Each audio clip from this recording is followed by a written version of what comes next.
अब हम आपको बनारस में ज्ञानवापी मस्जिद के बारे में कुछ नए अपडेट्स देते हैं। आपने देखा होगा कई दिनों से लगातार इसकी चर्चा चल रही है।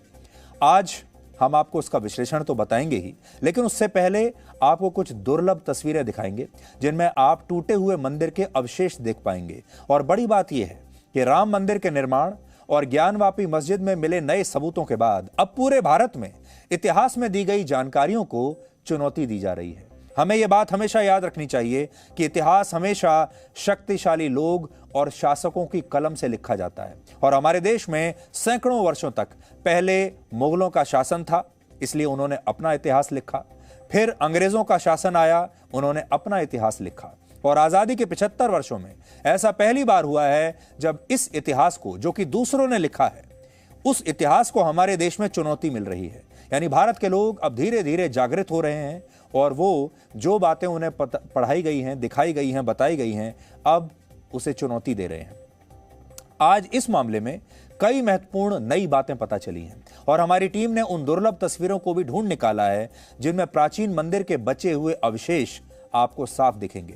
इनमें एक तस्वीर में मस्जिद के पश्चिमी हिस्से की दीवार दिख रही है जो मस्जिद के मूल ढांचे से बिल्कुल अलग है। आप भी अगर ध्यान से देखेंगे तो पता चलेगा कि यह दीवार असल में मस्जिद के मूल ढांचे का हिस्सा है ही नहीं। असल में यह दीवार उस मंदिर का एक बचा हुआ अवशेष है जिसे औरंगजेब के आदेश पर वर्ष 1669 में तोड़ दिया गया था। ये तमाम तस्वीरें हमें विजय शंकर रस्तोगी से मिली हैं, जो वर्ष 1991 में पहली बार इस मामले को कोर्ट में लेकर गए थे। और आज आपको उन्हीं की जुबानी इस मंदिर और उसके बचे हुए अवशेषों की कहानी सुननी चाहिए।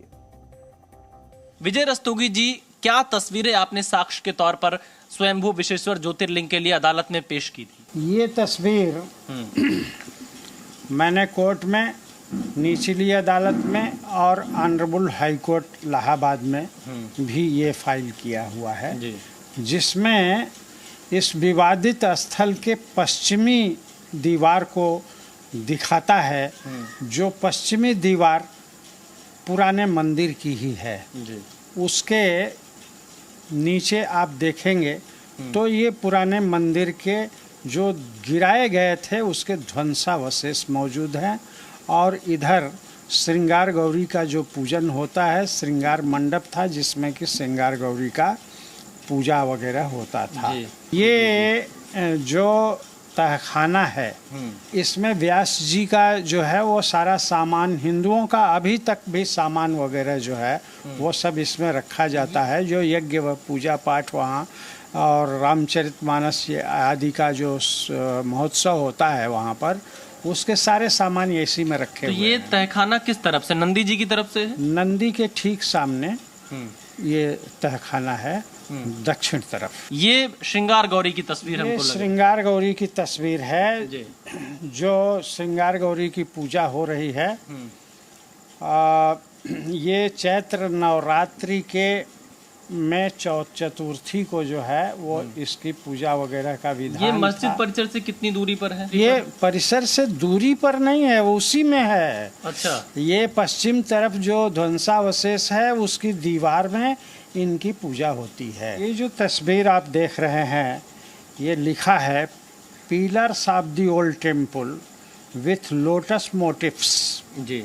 माने ये जो पिलर्स हैं जो वर्तमान विवादित ढांचे के बरामदे में आउटर साइड में लगा हुआ है, ये मंदिर के ही यथावत जो है वो खंभे हैं और जिन पर कि हिंदू मंदिर के चिन्ह, ये जो कमल के चिन्ह। ये बरामदा मतलब हो गया जो गुंबद है परिसर में उसके ठीक बाहर बरामदा, जो फर्श जो जी, आगे जी। मैदान है उससे लगे जो बरामदा है, जिसको कि मंदिर के मुख्य उसको तोड़ करके जो है वो बरामदा में कन्वर्ट कर दिया गया। उसमें ये जो लगे हुए हैं खंभे पत्थर के, ये मंदिर के ही हैं।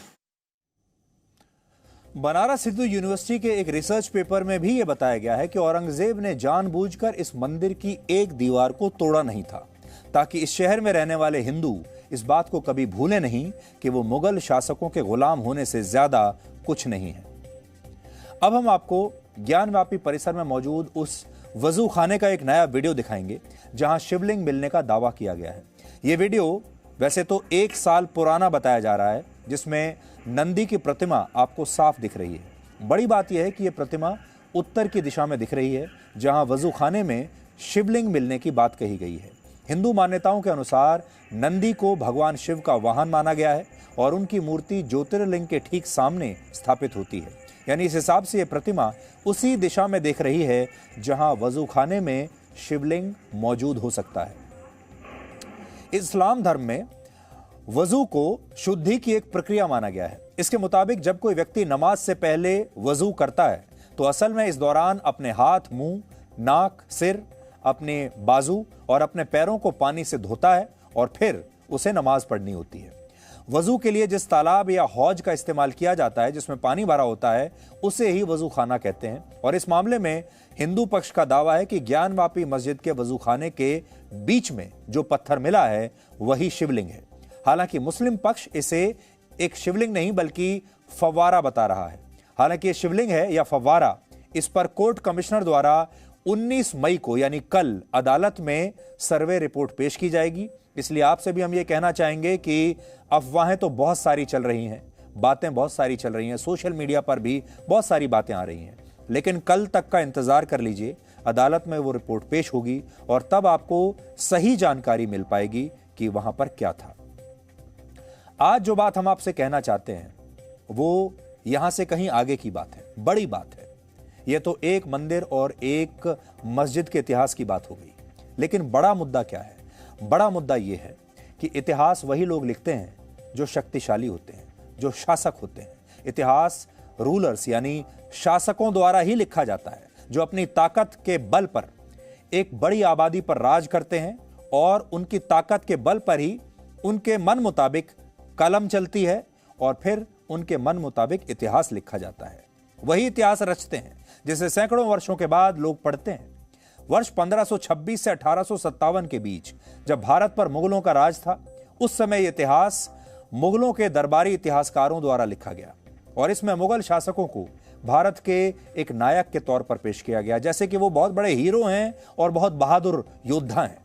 अकबर को अकबर द ग्रेट कहा गया और मुगलों ने हिंदुओं पर जो अत्याचार किए और जो सैकड़ों मंदिर तोड़कर मस्जिदें बनाई, उनकी वास्तविकता को भी मुगलों ने अपने हिसाब से इतिहास में तोड़ मरोड़ कर पेश किया और वही इतिहास आप और हम अब तक पढ़ते आ रहे हैं। इसी तरह मुगलों के बाद जब अंग्रेज भारत आए, तब उन्होंने भी भारत के इतिहास को अपने हिसाब से लिखा।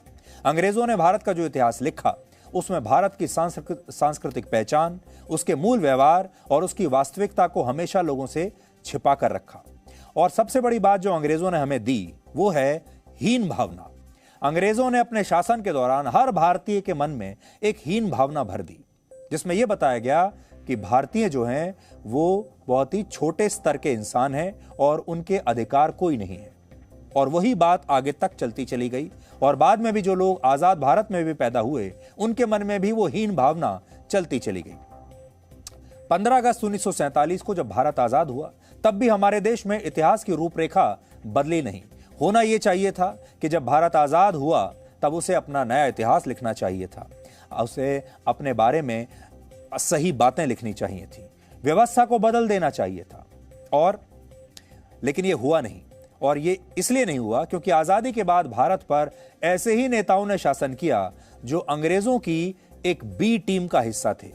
ये नेता अंग्रेजों की बी टीम इसलिए थे क्योंकि इन्होंने भारत की आजादी के बाद भारत के और भारत के लोगों के मूल स्वभाव और उनकी जरूरतों को कभी समझा ही नहीं।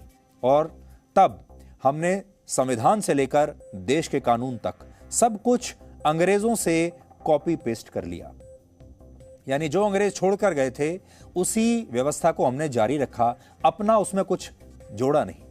आजादी के बाद भारत में वही शिक्षा व्यवस्था लागू रही जो अंग्रेज भारत लेकर आए थे। इसी तरह भारत का संविधान भी अंग्रेजों की शासन प्रणाली से ही प्रभावित रहा। इसके अलावा हमारी संसद हो, हमारी न्यायपालिका हो, हमारे अफसरशाही हो, हमारी शासन व्यवस्था हो, यहां तक कि हमारे कानून भी वही रहे जो अंग्रेजों ने बनाए थे। और इसका सबसे बड़ा उदाहरण अभी हाल ही में आपको देखने को मिला होगा, राजद्रोह कानून जिसे सेडिशन लॉ कहते हैं। यह कानून भी अंग्रेजी सरकार ये कानून वर्ष 1870 में भारत के क्रांतिकारियों का दमन करने के लिए लाई थी, लेकिन यह कानून आजादी के 75 वर्ष बाद भी आज भी हमारे देश में मौजूद है, जिस पर हाल ही में सुप्रीम कोर्ट ने अभी रोक लगाई है।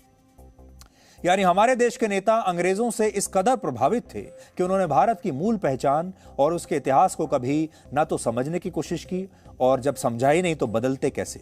ये बात सही है कि कोई भी देश चाहकर भी इतिहास को दोबारा लिख नहीं सकता, लेकिन यह बात उतनी ही सही है कि इतिहास में हुई गलतियों को सैकड़ों वर्षों के बाद भी सुधारा तो जरूर जा सकता है, और गलत इतिहास को चुनौती भी दी जा सकती है, जो कि अब हमारे देश में शुरू हो चुका है। उदाहरण के लिए अमेरिका में अश्वेत नागरिक जॉर्ज फ्लॉयड की हत्या के बाद जो ब्लैक लाइव्स मैटर आंदोलन शुरू हुआ, उसने अमेरिका और यूरोप के तमाम देशों को उनके नस्लीय भेदभाव के सही इतिहास के बारे में जानने पर मजबूर कर दिया। इसका सीधा असर यह हुआ, इन देशों के बड़े बड़े शहरों में जो स्लेव ट्रेडर्स की प्रतिमाएं लगी हुई थी, उन्हें या तो तोड़ दिया गया या लोगों के दबाव के बाद हटा दिया गया। इनमें से अनेकों स्लेव ट्रेडर्स ने अपने अपने शहरों में, इलाकों में स्कूल, अस्पताल और सड़कें बनवाई थी। लेकिन इस आंदोलन के बाद लोगों ने यह समझा कि इन स्लेव ट्रेडर्स ने भले ही स्कूल और अस्पताल बनवाए हों, लेकिन उन्होंने अश्वेत लोगों को गुलाम बनाकर उन पर अत्याचार भी किए थे। यानी इतिहास में जो कमियां रह गई थी उसे वहां के लोगों ने सुधारने की कोशिश की। इसी तरह 1991 में सोवियत संघ के विघटन के बाद पूर्वी यूरोप के बहुत सारे देशों में कम्युनिस्ट नेता जोसेफ स्टालिन की मूर्तियों को तोड़ दिया गया। ऐसा इसलिए हुआ क्योंकि 91 से पहले स्टालिन की यह छवि बनाई गई कि उन्होंने दूसरे विश्व युद्ध में पूर्वी यूरोप के लोगों को हिटलर के जुल्मों से बचाया था। लेकिन 1991 के बाद लोगों को यह समझ में आया कि स्टालिन ने इसके लिए लोगों पर अत्याचार भी उतने ही किए थे जिसके लिए उनकी आज भी निंदा की जाती है। यानी इतिहास में हुई गलतियों को कई देशों ने सुधारा, चुनौतियां दी, और हमारे देश में आज से कुछ वर्ष पहले तक लोग ये कहने से भी डरते थे कि इतिहास में हुई गलतियों को कभी सुधारा भी जाना चाहिए। यह सोच तब बदलनी शुरू हुई जब अयोध्या मामले में सुप्रीम कोर्ट का फैसला आया। अयोध्या का मामला एक बहुत बड़ा टर्निंग पॉइंट था, अयोध्या का सुप्रीम कोर्ट का फैसला, क्योंकि इस फैसले से पहले तक लोगों का दिल तो यह कहता था कि अयोध्या में भगवान राम के साथ अन्याय हुआ और उन्हें देश का गलत इतिहास पढ़ाया गया, लेकिन वो ऐसा कहने की हिम्मत नहीं कर पाते थे, क्योंकि जिसने भी ऐसा कह दिया उसे एक तरीके से समाज से देश निकाला मिल जाता था। उसे लोग पढ़ा लिखा मानने से इनकार कर देते थे, उस पर सांप्रदायिक होने के आरोप लगने लगते थे और वो पूरी व्यवस्था से बाहर हो जाता था।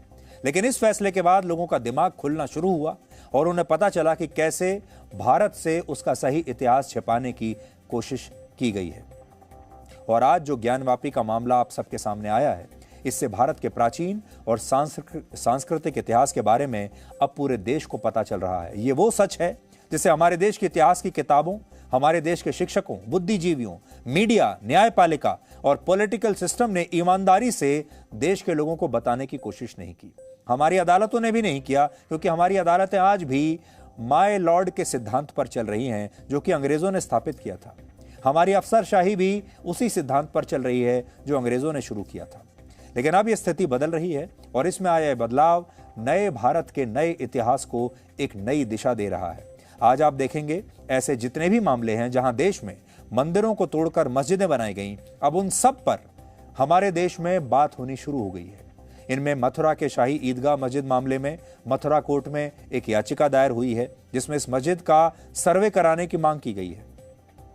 यह मस्जिद आज भी मथुरा में उसी जगह पर मौजूद है जहां माना जाता है कि वहां कंस की कारागार थी, कंस की जेल थी, और उसी कारागार में भगवान श्री कृष्ण का जन्म हुआ था। और अब आप देखिएगा धीरे धीरे लोगों को इसके बारे में और नई जानकारियां मिलेंगी और पूरा भारत जागृत हो जाएगा। अब लोग सिर्फ इस बात को नहीं मानेंगे कि किताबों में ऐसा लिखा है, हमें स्कूलों में ऐसा पढ़ाया गया था और हमें कॉलेजों में ऐसा पढ़ाया गया था और ऐसा हमारे देश में शासन और व्यवस्था चलाने वाले लोगों ने कहा था। अब लोग अपना दिमाग भी इस पर लगाना चाहते हैं। Presenting B News app available on Google Play and App Store. Download it now.